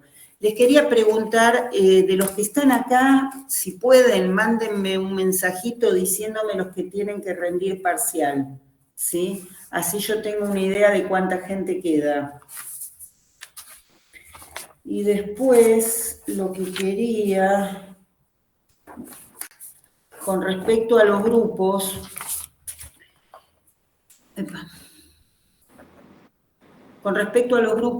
de trabajo que, bueno, que habíamos decidido armar, ¿se pudieron encontrar, pudieron comunicarse entre ustedes? Todavía no, la verdad que no. Bueno, nuestro grupo sí pudo charlar un poco. Elegimos un par de temas y en base a eso elegimos uno que nos parecía a todos. ¿Querés contarnos qué eligieron, qué les interesó? Sí, estábamos pensando hacer el desarrollo infantil, cómo afectó la pandemia en ese aspecto, digamos. Y elegimos una edad como para tampoco explayarnos demasiado y desarrollar respecto a la pandemia cómo afectó al desarrollo infantil de esa cierta edad. ¿Qué edad eligieron? Recién lo estábamos charlando, pero quedó creo de 3 a 5 años. De los chiquititos. Claro, tipo jardín. Bien. ¿Qué grupo es el que estás vos, Nayara? Grupo 1. Grupo 1. Bueno. ¿Y se les ocurrió cómo podrían investigar eso? ¿Cómo podrían evaluar ese tema? Sí, como pensamos en hacer, primero como explicar los aspectos positivos por ahí o negativos, y después hacer como una investigación de casos cercanos que tengamos, o investigar un poco cómo afectó a chicos con enfermedades como síndrome de Down o autismo. Y nada, es la parte de investigación, y también podríamos hacer cómo afectó tanto a los padres y a las instituciones también.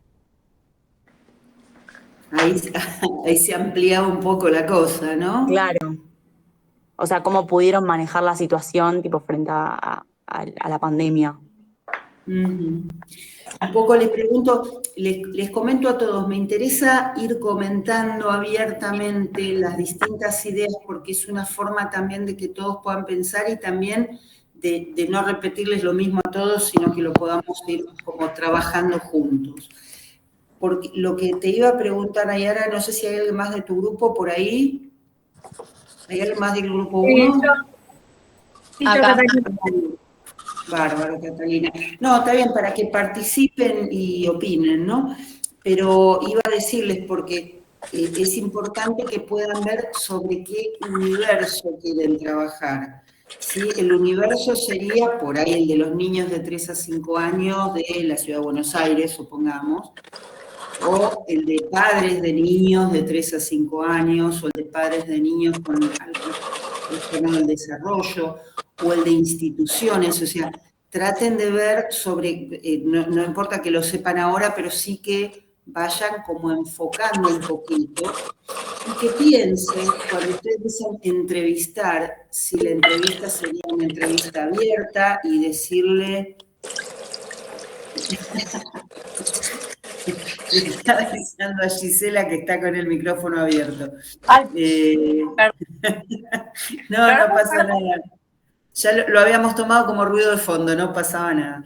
Que tengan en cuenta que cuando hablan de una entrevista, puede ser una entrevista abierta, libre, donde ustedes le dicen, por ejemplo, a la persona, bueno, al papá o a la mamá, cómo transcurrió para tu hijo la pandemia, qué cosas notaste, le hizo bien, le hizo mal, como una cosa más abierta, donde escuchan a la persona, o puede ser algo un poquito más estructurado, donde ustedes, por ejemplo, le preguntan, ¿notaron cambios de conducta? Y estandarizan una cantidad de cambios posibles, no sé, más peleador, más irritable, se volvió a hacer pis, qué sé yo, las cosas que se les ocurran.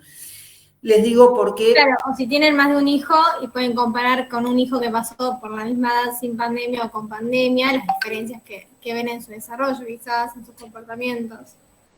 También es una posibilidad, pero entonces la población elegida tendría que ser padres con más de un hijo de distintas edades, ¿no es cierto? Y que uno de ellos tenga de 3 a 5 años y el otro sea mayor.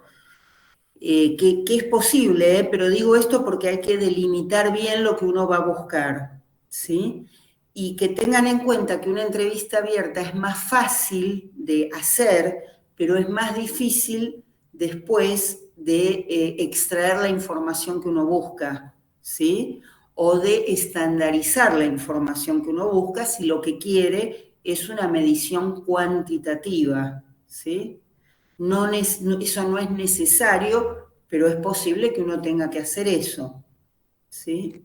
Entonces, cuando hagamos las preguntas, deberíamos como concentrarnos en algo específico como esto de la conducta. Puede ser, si ustedes quieren, a veces lo que se hace... O encuestas, si no también, podrían ser. También puede ser una encuesta. A veces lo que se hace para saber qué categorías poner en la encuesta o en las preguntas es hacer un par de entrevistas abiertas y ver lo que sobresale, ¿sí? Por ahí, si de 4 o 5 papás que yo entrevisté me dicen está más agresivo o no duerme bien de noche o está muy pegado a mí, por ejemplo, entonces uno dice, bueno, voy a poner esas categorías que me parece que son las más relevantes, ¿sí? Eso, lo primero, es lo que se llama una prueba piloto para tratar de definir algunas categorías o para tratar de ver si lo que nosotros estamos queriendo medir funciona como nosotros queremos. Que por ahí uno hace un piloto y dice, no, pero a mí no me sirve hacer una encuesta, me sirve más hacer una entrevista abierta. O me sirve más, no sé, hacer un cuestionario y que la persona lo autoconteste y ponerle de 0 a 5 distintas graduaciones de diferencia, por ejemplo, ¿no? Uno con eso a veces explora un poquito el terreno y define qué es lo que quiere hacer. ¿Se entiende lo que digo? Sí. Díganme si no soy clara. ¿A alguien se le ocurre algo más respecto de esto? No, por ejemplo, en mi grupo elegimos la paranoia, en el grupo 9 elegimos paranoia, pero yo, a medida que vos ibas hablando, iba pensando que, bueno, yo personalmente, y creo que el resto de mi grupo no conoce a nadie que sufra de paranoia, y se me había ocurrido que más que basarse en la enfermedad, sino en los síntomas, cómo aparecen síntomas de paranoia ahora que, por ejemplo, se ve más la calle más peligrosa, más inseguridad. Por ejemplo, yo tomaría el conurbano y vería cuánta gente presenta síntomas de paranoia en el conurbano. No que sufre de paranoia, porque yo... Pero claro, sí. O sea, paranoia tenemos todos. La cosa es que puede llegar a ser fisiológica o no. O sea, deberíamos ver si lo hacemos desde la parte, la paranoia de manera fisiológica o no. O sea, ¿ustedes están en el mismo grupo? Sí. Sí, ¿qué grupo es, chicas? 9. 9. Está bien, es interesante lo que plantean porque sin apuntar a la paranoia como patología, al delirio paranoide o la paranoia como trastorno delirante, ahí está, uno puede pensar en ver las ansiedades paranoides de las personas, que como vos decís, Catalina, pueden ser normales y adaptadas al ambiente, y ustedes hablaban de un ambiente que ha cambiado y que se ha vuelto más peligroso, con lo cual uno esperaría que las ansiedades paranoides aumenten, ¿no es cierto? Te lo digo como ansiedades paranoides y no como síntomas, porque en teoría, si están en relación a la situación ambiental, sería más esperable, no serían síntomas, ¿sí? Pero sería, es posible que sí o que no. Es interesante lo que ustedes dicen, también la posibilidad de comparar quizá lo que pasa en un área del conurbano en un área, qué sé yo, de la ciudad, o si comparamos distintos barrios de la ciudad, por ejemplo, ¿no es cierto? ¿Y se les ocurrió cómo se podría valorar esta paranoia o estas ansiedades paranoides? ¿Cómo las evaluaríamos? No, todavía no lo habíamos hablado, habíamos elegido más o menos el tema. Y, profe, teníamos una duda. ¿Podemos elegir uno solo o tenemos que elegir todos los atributos del self? O sea, ¿es mejor ir a uno o al tema en general? No, pueden ir a lo que ustedes quieran. Lo que ustedes elijan, siempre que esté dentro de la temática de la materia, está perfecto. Por eso me parece preferible no paranoia, porque la paranoia como patología ya es campo de otra materia. Pero lo que ustedes elijan está bien. Lo que te diría es que es más fácil si toman un atributo. Sí, que todos Es más fácil, salvo que ustedes por algún motivo quieran, o sea, digan, bueno, vamos a evaluar qué cosas le preocupan más a la gente, digo, por ejemplo. Entonces por ahí van a aparecer unos u otros, la hipocondría, la paranoia, obviamente que van a aparecer varias cosas, ¿no es cierto? Pero en realidad esto depende de a dónde ustedes quieran apuntar y qué es lo que quieran saber, básicamente. ¿Sí? Claro, yo lo había visto más, bueno, igualmente como dijo Cata, no lo habíamos discutido como grupo, pero bueno, a medida que iba surgiendo la charla que tuviste con el otro grupo acá, a mí se me ocurría en cuanto a actitudes que toma la gente por miedo, básicamente, bueno, en este caso la inseguridad, y bueno, como charlaban ustedes con algún tipo de encuesta, y ver cuáles son las actitudes en distintas zonas del conurbano que se van repitiendo y que genera más o menos como un patrón. Y bueno, obviamente que bueno, ahora lo marcaríamos en ansiedad paranoia, no tanto paranoia, pero sí, me parece que, como habían dicho ustedes, una encuesta sería más si somos todas en el grupo de distintos lugares, pero bueno, obviamente... Muy fácil, está bien eso. O podemos también, bueno, igual después lo vemos nosotras, si no.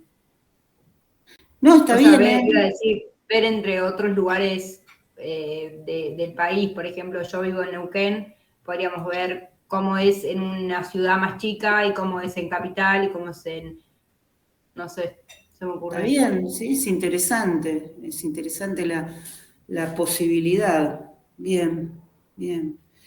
Está bueno y digamos, uno siempre trata de preguntarse qué quiere saber y cómo hace para llegar a ese conocimiento, qué tiene que preguntar para que le respondan lo que uno está interesado en averiguar, ¿no? Bien. ¿Alguien más pudo hablar en su grupo de la temática? Una pregunta, Claudia. Sí, perdón. Sí, no pasa nada.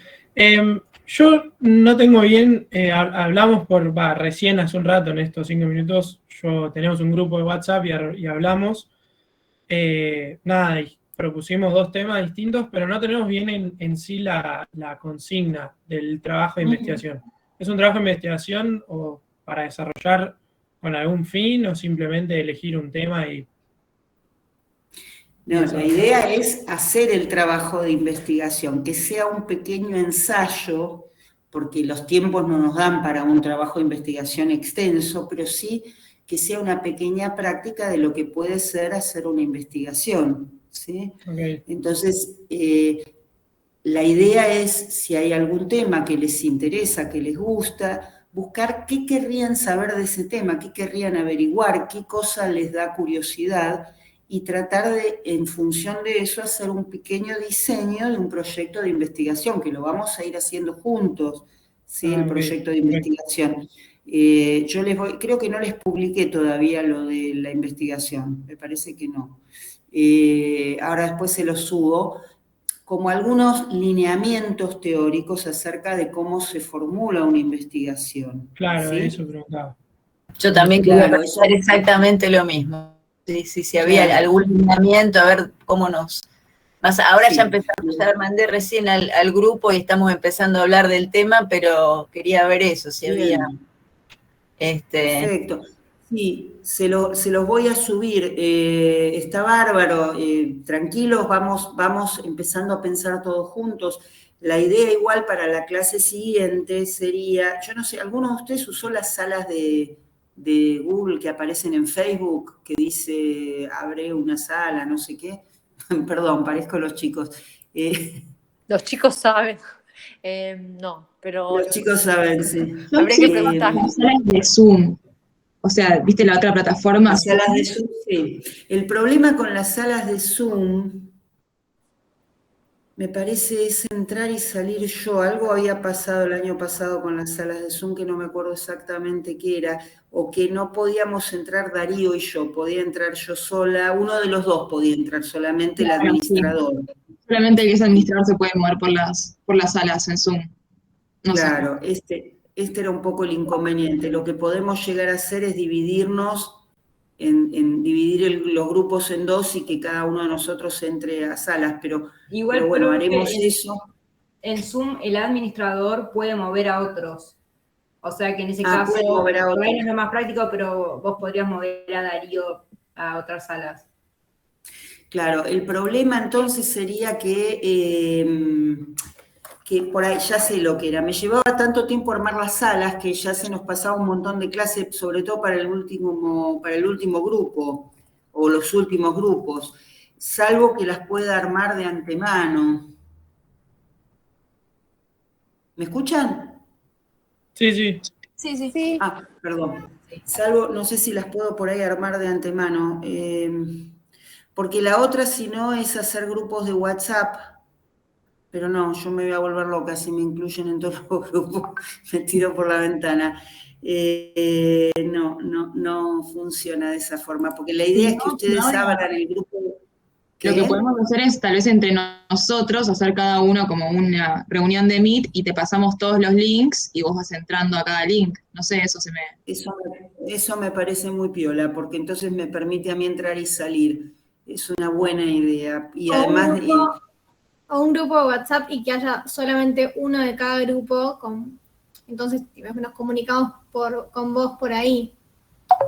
Lo que pasa es que me gusta más lo de Meet porque eso me permite a mí hablar con el grupo directamente, que no haya intermediario, y por ahí evita el tiempo que yo tardo en hacer los grupos. Si cada uno de ustedes abre un Meet, le pone el nombre de grupo 1, grupo 2, grupo 3, y yo puedo entrar a cada grupo, o Darío, quien sea, me parece que está piola eso. Me parece que va a ser lo mejor. Y además que entre ustedes hablen así, cara a cara, aunque sea, porque si no por ahí en WhatsApp se habla como en grabaciones y por ahí no tiene la misma dinámica que la interacción directa, ¿sí? Me parece que puede ser una buena forma. Mientras tanto les pregunto, ¿algún otro de los grupos pensó en algún tema o se le ocurrió algo o quiere comentar algo de lo que estuvo pensando? Claudia, nosotros Sí, el grupo 2 estábamos hablando de poder hacer, por ejemplo, una investigación sobre ortorexia, por ejemplo, en alumnos, por ahí es demasiado puntual y eso es lo que queríamos preguntarte. La incidencia de patologías alimentarias en alumnos de primer año o de la carrera de nutrición, por ejemplo. Qué malas, ¿eh? Yo te digo porque soy licenciada en nutrición y pasé por eso y lo conozco. Claro, un poco. Me parece muy interesante porque la verdad que he visto algunas nutricionistas que me da cosita. Exacto. Sí. Pero no sé si esto entraría en adicciones, como porque también es una forma de adicción la ortorexia, o directamente hacemos como una o sea, ¿en qué cómo lo enfocamos? Porque lo pueden plantear como buscar específicamente ortorexia o por ahí buscar detectar alteraciones relacionadas con la conducta alimentaria o el esquema corporal, como abrirlo un poco más. Okay. También esto que vos decís me hace pensar, y esto vale para todos, pueden diseñar una encuesta, una escala, un cuestionario, o pueden usar escalas, encuestas o cuestionarios que estén probados y utilizados, ¿no? O sea, no necesariamente tienen que inventarlo ustedes. Inventar el cuestionario tiene la ventaja de que uno pone lo que le interesa saber y lo hace bien específico, pero tiene la desventaja de que es un instrumento que no está probado, ¿sí? Que no está verificada su validez. A los fines de nuestra investigación no importa, sirve igual, porque la idea es más que nada que ustedes tengan una idea de cómo se hace, pero no vamos a hacer una tesis, ¿sí? Pero a veces, si uno quiere, puede buscar escalas o cuestionarios que ya están desarrollados, que están probados, que tienen validez, que tienen sensibilidad, especificidad, y usar eso. No hay problema, cualquiera de las dos cosas sirven. Ok, gracias. ¿Y cuándo sería la presentación? Esto es más cerca, digamos, la idea es que sea después del segundo parcial. Es interesante lo que me preguntás, pues estaba viendo que los tiempos no son muy largos realmente. O sea, contamos más o menos con un par de meses, 2 meses y medio. Entonces también está bueno que sepamos cuando estén las fechas de finales de las otras materias para tratar de que ustedes entreguen antes y que no se les complique la entrega con los exámenes finales o los segundos parciales. Por ahí la idea era tratar de situarlos entre el segundo parcial y el final por los tiempos, pero bueno, fíjense un poquito sus tiempos de exámenes y de acuerdo a eso lo vemos, ¿sí? Ok. Gracias. Perdón, el 29 de septiembre sería el segundo parcial, tengo anotado, ¿no? Claro, ya te digo, espera, dame un minuto que me fijo. Segundo parcial, efectivamente, 29 de septiembre. Es bastante prontito porque tenemos, un mes y medio. No tenemos mucho. Entonces, la idea es que la entrega sea después del parcial, si les parece. En octubre. Está bien. Pensar en octubre. Del parcial. Claro. ¿Cómo, Candela? Va a haber temas que queden después del parcial, ¿no? Esos se entrarían directamente para el final. Sí, exactamente. Y después te hago otra pregunta, Claudia, porque estamos hablando en el grupo general de la materia, y hay grupos, por ejemplo, de 14 personas y en el mío somos 4. ¿Cómo grupos de 14 personas? Eso no puede ser. No, se entendió mal el mensaje, tipo, pensamos que hablabas de cuántos grupos eran en total, que son tipo 13, 14. De todas, me asusté, digo, ¿qué grupo tiene 14? De todas maneras está todos bien. de poquitos. De 4. Pero, a ver, eso me interesa, porque si recién hablamos en mi grupo, en el grupo 5, que soy yo, y habló una chica y yo le contesté y se fueron bajando como 3 personas. Pero se fueron bajando porque dejaron la materia. No sé, se fueron del grupo, supongo que habrán dejado la materia, no sé. Nosotros somos 8 en el grupo 10. Sí, nosotros ¿Cómo, Matías? En el grupo 10 somos 8, por lo menos que hay en el grupo de WhatsApp. Claro, bueno, ahora la semana que viene tenemos el recuperatorio y ahí yo voy a saber definitivamente cuánta gente hay, porque el problema es ese, que yo hasta que no rinden todos el primer parcial no sé cuántos son, porque es un punto de inflexión. Okay. Entonces, la idea es que si los grupos son muy chiquitos, se junten, porque 4 es muy poco. Okay. Entonces, o van a tener que hacer un trabajo muy chiquitito, o se van a ver muy sobrecargadas, y la idea es que no sea así. La idea es que todos participen. ¿De a cuántos recomendás?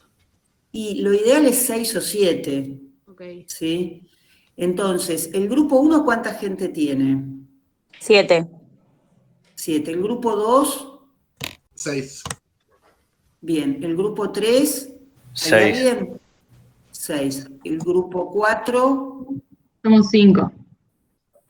¿El grupo 5? 4. 4, Candela, ¿vos estás en el 5? Sí. ¿El grupo 6? Somos 6. El grupo 7. 8. Grupo 8. 5.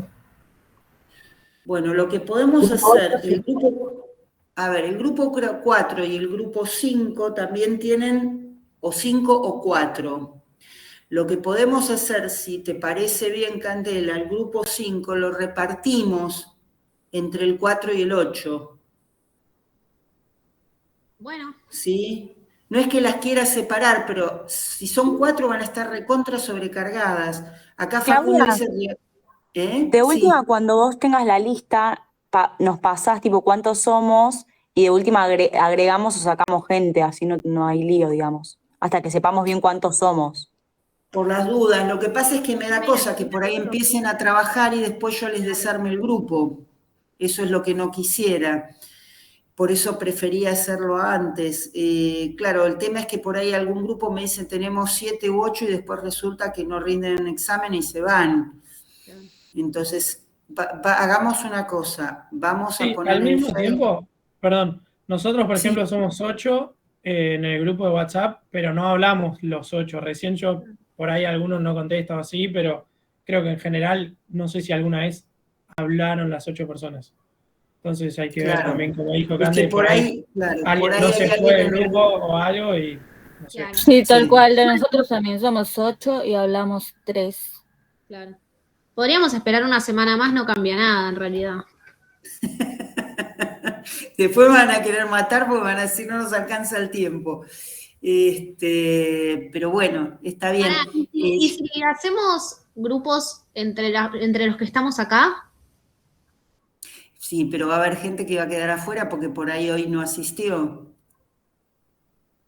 Pero no sería más fácil si agregamos a la gente que quiera afuera de que no sabe cómo estamos con los grupos ahora.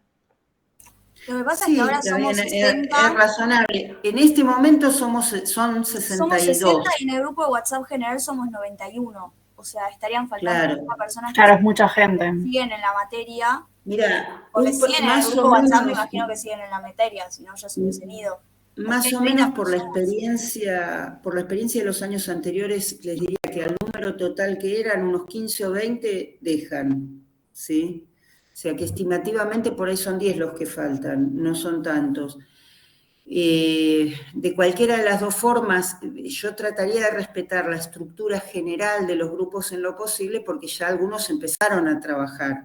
Entonces, para no desperdiciar ese trabajo que ya hicieron.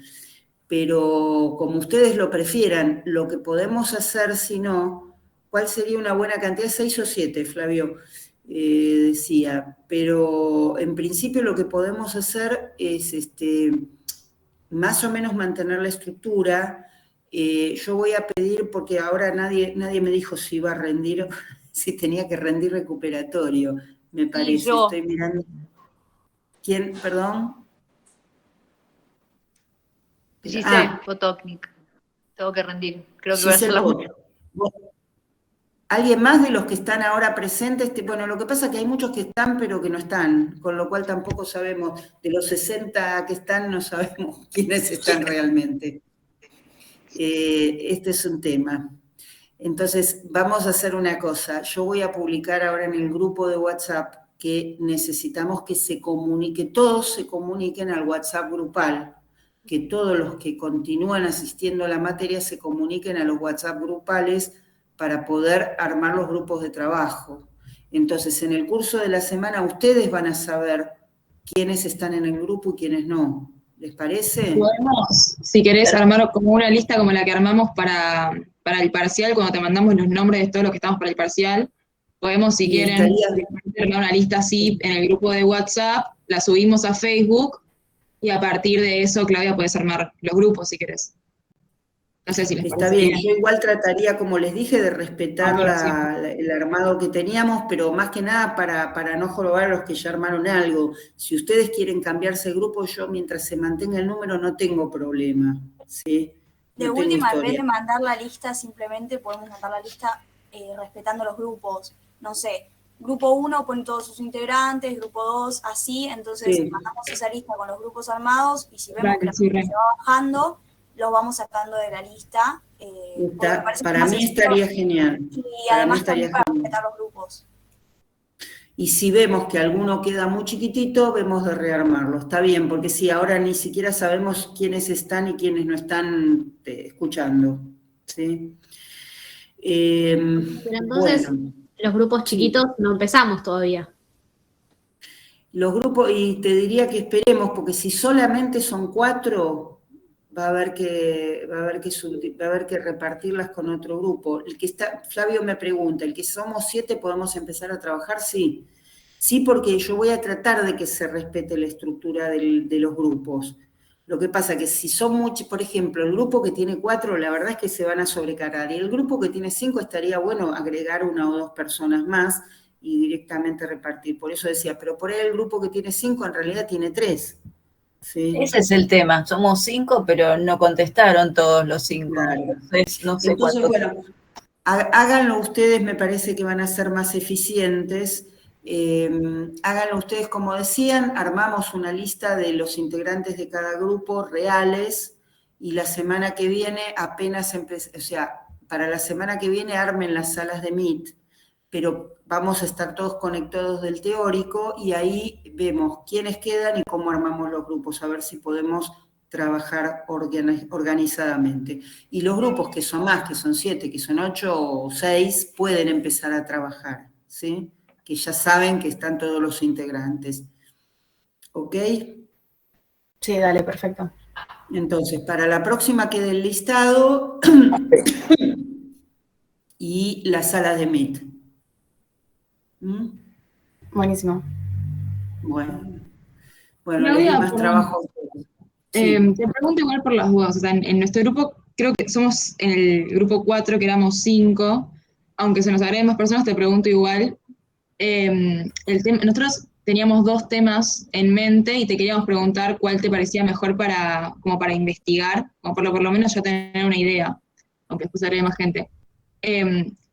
Del cuatrimestre pasado, el tema de las crisis, veníamos charlando como tal vez investigar sobre, en un momento vos habías hablado en la clase de una crisis que se da durante la adolescencia, tal vez en el pasaje de la secundaria a la facultad, como la diferencia que hay entre la gente que siempre sacó todo 10 en el colegio, y después en la facultad no, y bueno, la gente que ya en el colegio le había pasado que tal vez, no sé, desaprobaba o se llevaba la materia o lo que sea, sobre ese tema.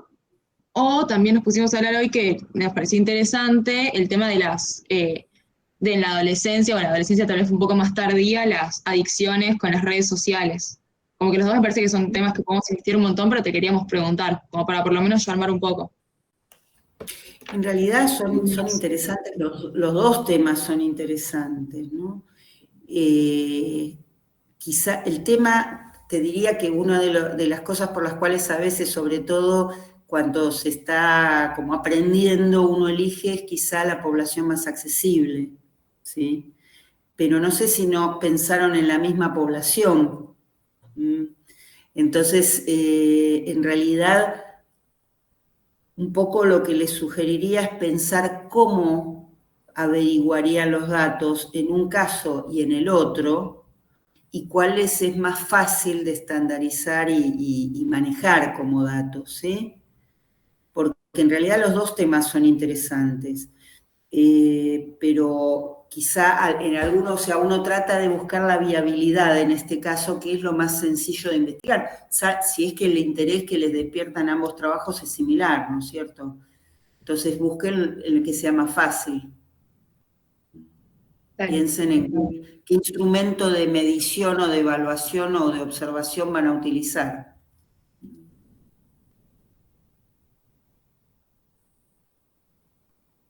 Dale, gracias. No, por favor. ¿Alguien más? ¿Alguna otra cosa ha surgido? ¿Alguna otra duda? Yo tengo otra pregunta. Vos dijiste que, bueno, que para la clase que viene ya los links de los Meet, porque ya en la clase que viene vamos a tener tipo un rato de clase, el tema que se tenga que ver, y después la otra mitad van a ser grupos. La idea es esa, que ya los grupos puedan trabajar y yo voy entrando a cada uno de los grupos. Perfecto, pero por eso va a ser primero vamos a tener clase sobre X tema, que ustedes nos den la clase, y después esto. Sí. Como pegado sí. ahí. Empezamos por todos los links listos. Claro, empezamos con el Meet general, pero después vamos a ir trabajando en salas. Claro. Ok, y otra pregunta, ¿qué se entrega del trabajo? ¿Se entrega una exposición oral o se entrega un ensayo o qué?